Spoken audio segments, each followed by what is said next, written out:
ఈ విధంగా వారు ప్రచారం చేస్తూ ఉన్నారన్నమాట.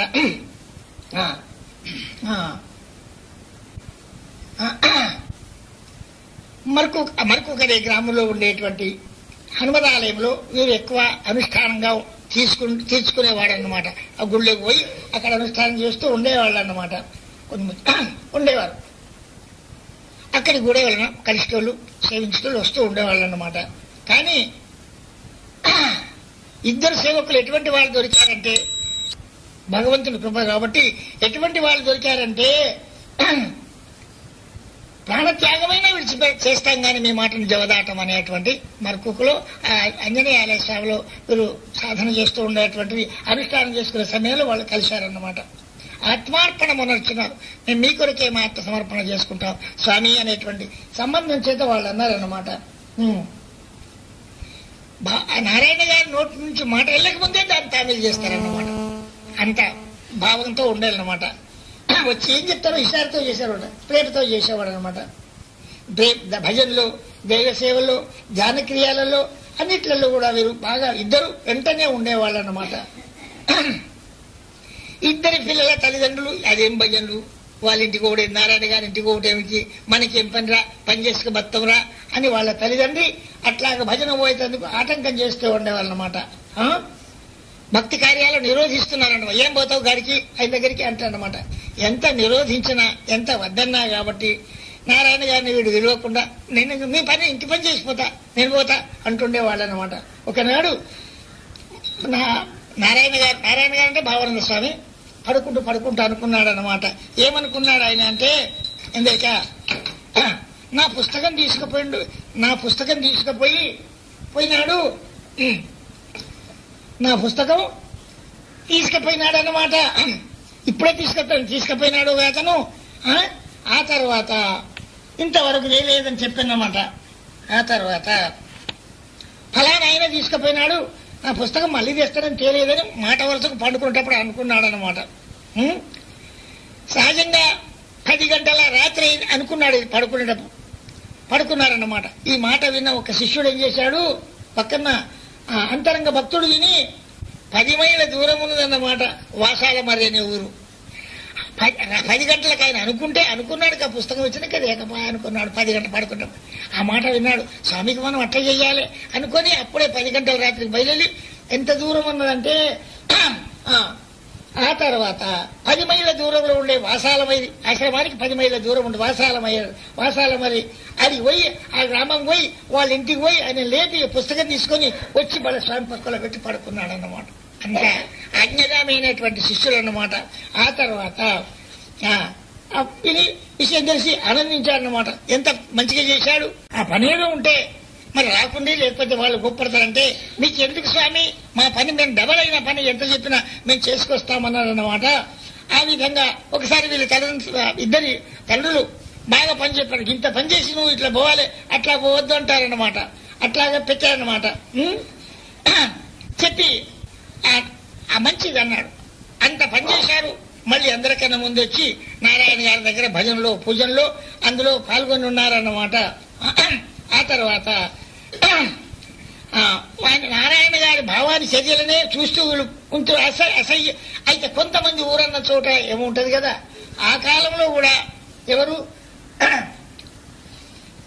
రామచంద్ర చెప్తాడు, రామచంద్రమూర్తికి రావణాసుడు, కృష్ణునికి కంసుడు, అంతేనా. ఆ తర్వాత అట్లా వాళ్ళు పగవాళ్ళు ఉండేది ఎప్పుడు తప్పదన్నమాట. ఇప్పుడు కూడా ఇతనికి విరుద్ధంగా ఉండే కొంతమంది ఏం చేశారు, ఇదికేనా వీడేం పని, ఇది భక్తి ఏంది, మామూలం పిలుచుడేంది, ఉపదేశాలేంది, ఇదేందో ఈ పంతుల పని బాగానే ఉన్నట్టుంది అనుకున్నారన్నమాట. అనుకుంటున్నారన్నమాట. అసహ్య కూడా పడుతున్నారు. ఏంది భజన పని లేక అంత అసహ్య పడుతున్నారన్నమాట. అనగానే ఎందుకు ఇట్లా అసహ్య పడతారంటే, ఎందుకంటే ఇదేం పంతులు పొలగాళ్ళం పిలుస్తున్నాడు, పని చేస్తున్నాడు, ఈయన మా అందాజేం మాకు మంచిగా అనిపిస్తలేదు అనుకున్నారన్నమాట. అంటే అప్పుడు చెప్తున్నాడు, నేను అక్కడ ఈ పద్యం రాసిన ఎట్టి ప్రాసలు నాకు తెలియదు. రామాయణమున రాముని చూచి రాక్షసుల్ దేవుడటంచు తెలియని విధము గోపికలెల్లరూ గోపాలు నింజూచి గొల్ల పిల్లదటంచు కోరినట్లు జూచినట్టి హిరణ్యకశపు మానవులని భ్రమసి మరసినట్లు సీతమాతను మానుష స్త్రీగా నించియు రావణుడు చెడిన రీతిగాను కలియుగమున సాధు సజ్జనుల చూచి తెలియకుండిది మాయను చెదింపలేక చెడియు చింతించుచుంటివి జనులు ఇలను పాలనము సేయమయ్యా శ్రీ పాండురంగా.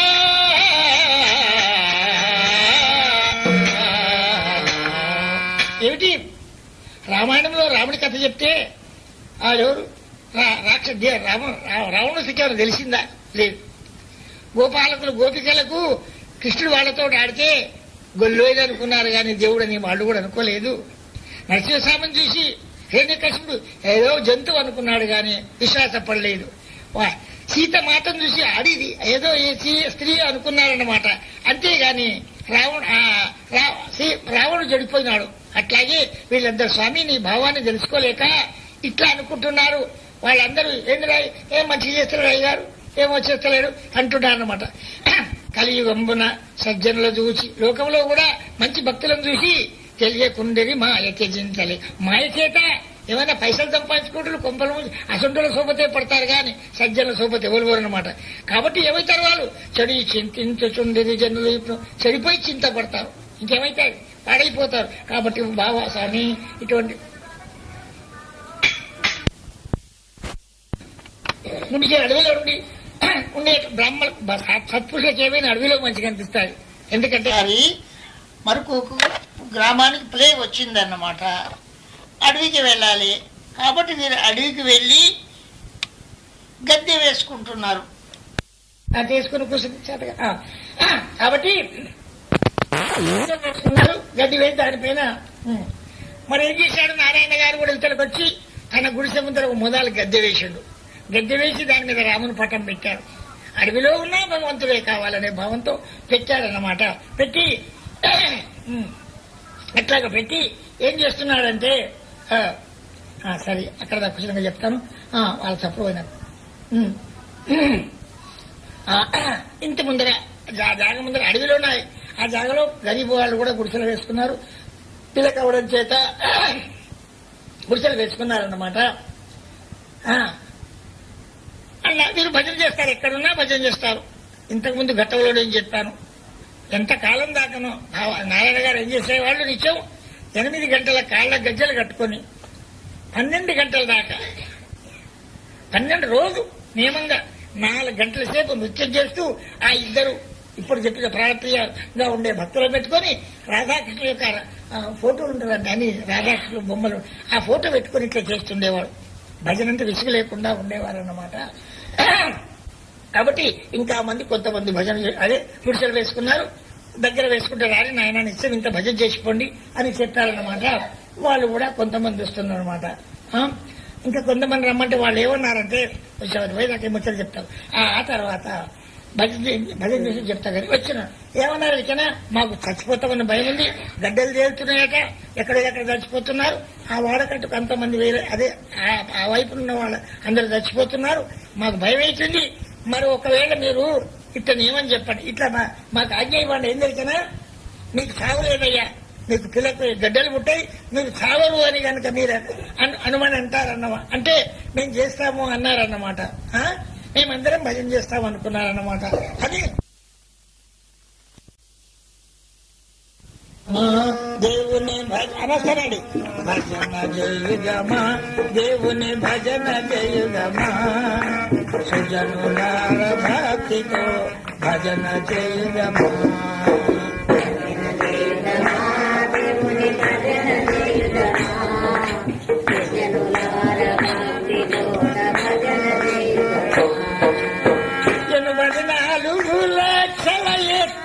జన్మల ఫలము మనవ జన్మంబు గలిగి మధవుని పొందుట కని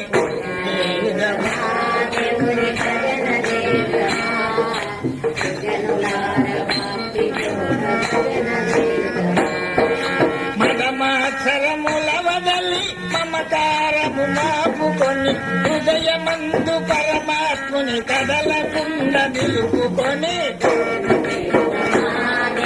భజన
దేవుని భజన చేయదమా భక్తితోడ భజన చేయదమా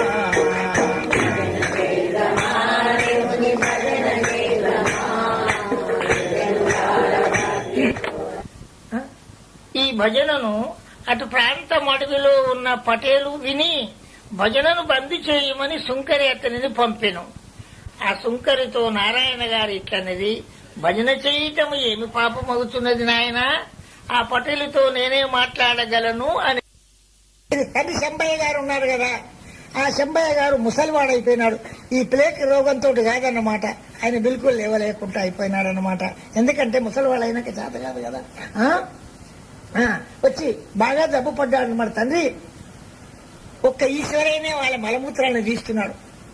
భక్తుని యొక్క తండ్రిది అంటే లేస్తే కృష్ణ పెడితే లేవడితే స్నానం చేస్తే మలమూత్రాలు విసర్జన చేస్తే కడుక్కుంటా తుడుచుకుంటా అట్లనే చేయించొస్తుంది అనమాట. ఆ తర్వాత చేసుకుంటూ కూర్చున్న తుదకు ఆ శంభుదేవుని తండ్రి యొక్క ప్రాణాల దగ్గరికి వచ్చిన ఇక పోయే స్థితికి వచ్చిందన్నమాట. నారాయణుడు తండ్రి భక్తి సేవ చేయాలనే భావంతో సమయమున గీత ఉప చెప్తారు కదా, ఆ గీతను ఆ తర్వాత ఆధ్యాత్మ పారాయణము చేస్తూ ఆ తర్వాత భజన చేస్తున్నారన్నమాట. ఇక ఆయన ఏమైతాడో అనే భావంతో భజన చేస్తూ కూర్చున్నారు. ఇక హర సంబ హర సంబ సంబ సంబ హర హర హర విభో హర విభో విభో విగ్రహ హర హర సంబ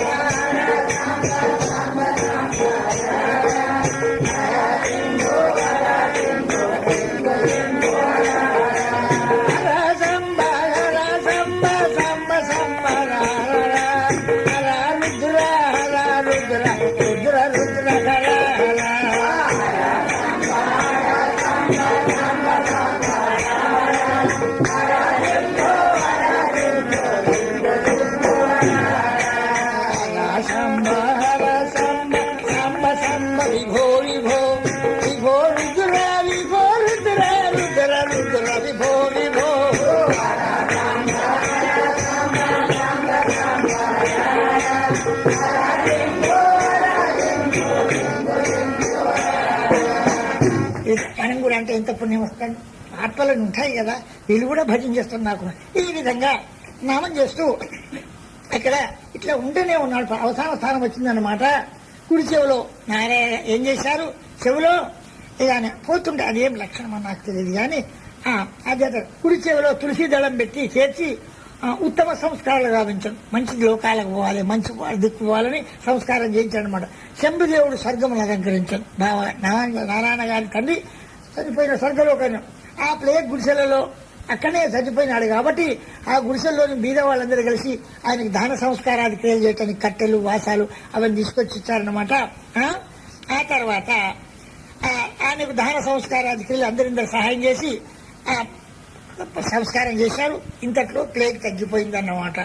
ఇక ఒక్కొక్కరి సంగతి వినండి. ఈశ్వరయ్య అంటే ఇప్పటిదాకా సేవ చేస్తాడు కదా, ఆయన ఎట్లా సేవ చేశాడు. మనం ఏదైనా కథ విన్నప్పుడు ఏదైనా నేర్చుకోవాలి. చెప్తాను. ఈశ్వరయ్య అనేవాడు ఎటువంటి వాడో ఎట్లా చేశాడో అని కథ విందామన్నమాట. ఏమిటి, నారాయణ గారికి చిన్నప్పుడే పూర్వ సంస్కారాన్ని బట్టి ప్రాణములైన దారబోసేటువంటి కలిగిన పరమ భక్తుడు ఈశ్వరయ్య షావుకారి ఉండేది. షావుకారి ఈశ్వరయ్య ప్రాణాలంటే ఇస్తానన్నాడు. ఎందుకు ఇస్తాను నేను కొంచెం మళ్ళా కథ చెప్తాను. అది ఎందుకంటే పూర్వ సంస్కారాలు ఉన్నాయన్నమాట. పూర్వం చేసిన సంస్కారాలు ఉన్న వాళ్ళకి వాళ్ళతో దోస్తీ కలుస్తాయి. సాధించుకోండి. ఎవరికైనా పెండామ్మగనికైనా భక్తుడికి భాగవతోత్తమునికైనా ఇట్లా కలుస్తాయన్నమాట. ఆ ఈశ్వరయ్య ఎన్ని కష్టాలకైనా అటువంటి ఈయనతో ఒక్క ప్రేమగా ఉండేవాడనమాట. నారాయణ గారి దగ్గర చేరి వారి ఉపదేశం తీసుకొని వారి భావాలను గమనించి అన్ని విధముల వారు సేవ చేస్తూ ఉండేవాడన్నమాట. ఈ నారాయణ గారు కూడా ఈయన్ని చలు ప్రేమతో వాత్సల్యంతో చిన్నపిల్లగాని కదా వాత్సల్యం చేసినట్టు చెప్తూ పక్కలోనే పడుకోబెట్టుకుని తానే ఆ రక్షణ భారం భూమి చేస్తూ ఉండేవాడు. దగ్గర ఉండబెట్టుకునేవాడు ఈ సౌకర్య పిల్లగాడి. మరి ఎవరు లేరు ఆయన కంటే అదే ఊళ్ళో ఈశ్వరయ్యకు తల్లిదండ్రులు ఉన్నారు, మరొక ఆయనది తోబుటు అన్నదమ్ములు ఉన్నారు, అక్కజల్లండి ఉన్నారు, బంధువులు ఉన్నారు, అందరు ఉన్నారు. కానీ ఈశ్వరయ్య మనసు ఎట్లుందంటే పరుల ఇంట్లో ఉన్నట్టున్నాడు. తన ఇంట్లో పరాయి ఇంట్లో ఉన్నట్టు ఏ నాకు ఇది ఎందుకయ్యా అన్నట్టు ఉన్నాడు అనమాట. చెప్తాను ఏం కారణం అయిద్దో. మీరు కూడా ఎవరి దగ్గర చాలా కలిసి ఉంటే ఏం కారణం అయిద్దో మీకే తెలుస్తాయి, బాగా ప్రేమ ఉన్న వాళ్ళకు. ఆ తర్వాత పరాయి ఇంట్లో ఉన్నట్టు మెదులుతుండేవాడు అనమాట. వాళ్ళని పరవాలుగా చూస్తారు, తల్లి తండ్రిని అందరూ సోమల వాళ్ళందరూ ఉన్నది అట్లా చూస్తారనమాట. కానీ నారాయణ బాబు గారి ఇల్లింటి ఎందరికైనా సొంతగా ఇల్లుగా భావించేవాడు అనమాట. ఎక్కువ భాగం ఈ నారాయణ గారి ఇంట్లోనే ఉండేవాడు అన్నమాట. చాలా మంచిగా అనిపించేది అన్నమాట ఆయనకు. ఆ నారాయణ గారితో వీరు కొంతకాలం ఎందరికైనా యోగాభ్యాసం కూడా నేర్చుకున్నాడు అన్నమాట. నాయన ఇప్పుడు నీకు పక్కరాదు పనికిరాదని ఆగమంటే ఆ యోగాభ్యాసాన్ని ఆగిపోయినాడు అనమాట. యోచన చేసుకున్నాడు, నేను ఎట్లయితే నారాయణ గారికి అంకితమయ్యేటట్టు ఉండాలి, మా వాళ్ళే విడిచిపెట్టరు, ఎందరు పిల్లగాళ్ళు ఉన్నా కానీ విడిచిపెట్టారన్నమాట అనుకుని ఒక నారేం చేశాడు, పిల్లగాళ్ళతో ఆడుతూ ఉన్నాడు అనమాట. అప్పుడు 11 ఏళ్ల పిల్లగాడు అనమాట. గప్పటి నుంచే భక్తి అన్నమాట. పిల్లలతో ఆడుతున్నాడు అనమాట. ఆడి వాళ్ళు ఇటు నూకేసుకుని అటు నూకేసుకుని కింద పడిపోయినాడు అనమాట. పడిపోయినట్టు నటించిండు, పల్లె దెబ్బతిన్నట్టు అని అర్థం చేస్తున్నాడు. అని ఏం చేస్తుండు, తల్లిదండ్రులు వచ్చి మా ఊడు పడిపోయి ఇట్లా ఏడుస్తుండు, ఏమైంది అనుకున్నాడు అనమాట. ఏడుస్తుండగా అప్పుడు ఇదంటాడు దయ్యం పట్టాడు చేస్తున్నాడు ఉపాయం. ఏంటంటే ఇదిగో నేను నారాయణ గారిని నాకు ఇష్టమా, నన్ను వాళ్ళకి అప్పచెప్తేవా మంచిది, లేకపోతే ఇప్పుడే మెంగుతాయింది. నేను భయపడాను. ఏమంటుండే కింద పడిపోయి కొట్టుకుంటా, ఇప్పుడే నారాయణ గారికి అనిపించాలని